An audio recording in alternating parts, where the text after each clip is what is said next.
I was glad last week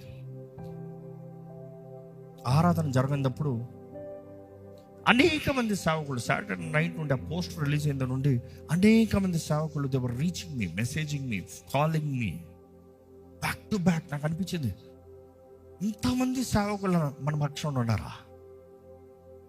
ఎప్పుడు అనుకుంటాం మనం సోలో ఏమో, మనకంటే ఎవరు పడదేమో, మనం చూసిన అసూయపడేవారు ఇంతమంది ఉన్నారేమో. కానీ ఇంకొక యాంగిల్ చూశాను నేను, మరి ఇంతమంది ఉన్నారా మన పక్షంలో ఉన్నవారు? మరి ఇంతమంది మన కొరకు ప్రార్థన చేసేవాళ్ళు ఉన్నారా? మరి ఇంతమంది సేవకులు, we are with you brother, we are with you pastor, we are praying for you, let's fight this together. ఒక సేవకుడు అయితే పెట్టాడు, అన్న నన్ను బలపరిచేది మీ వాక్యం. నేను ప్రతి రాత్రి ఉపవాస ప్రార్థన నేను చేస్తానంటే ప్రతి ఫ్రైడే నైట్ మీ వాక్యం ఆ ప్రార్థన వింటూ నేను ప్రార్థన చేసుకుంటా. ఆలయానికి వెళ్ళి పరిచయం చేసి వచ్చిన తర్వాత మరలా వాక్యం పెట్టుకుని బలపరచబడతా.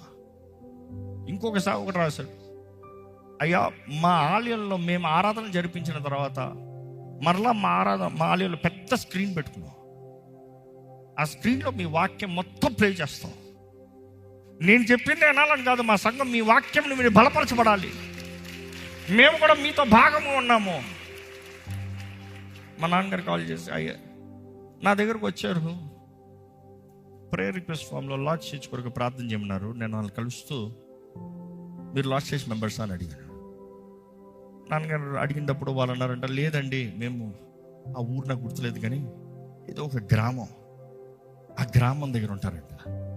మరి ఏంటంటే ప్రతి సండే ఈవినింగ్ మేమందరం కలిసి కుటుంబాలుగా కలిసి ఆ లైవ్ పెట్టుకుని మేమందరం వాక్యంలో బలపరచబడతాం. పోయిన వారం వెనస్డే లేదు, ఫ్రైడే లేదు, సండే లేదు, మాకు ఆకలిగా ఉంది. So they were all praying, they are all. నాకు అనిపించింది, ఓ ఇంతమందికి దీవెనకరంగా ఉన్నామా, ఇంతమందికి ఆశీర్వాదకరంగా ఉన్నామా, అందుకని ఇంత లెవెల్ ఆఫ్ పోరాటమా? Let's do this. ఇది దేవుని ఆలయం, దేవుని రాజ్య కొరకు మనం అందరం ప్రయాసపడతాం. Who is with me here? Are you? Lord is for sure with me. లేకపోతే నేను ఇక్కడ ఉంటాను. నా ధైర్యం ఆయన ఉన్నాడు కాబట్టి. నన్ను ముట్టువాడు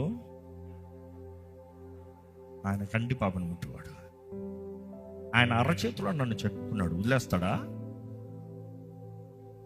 You see, you are loved by God. Remember that.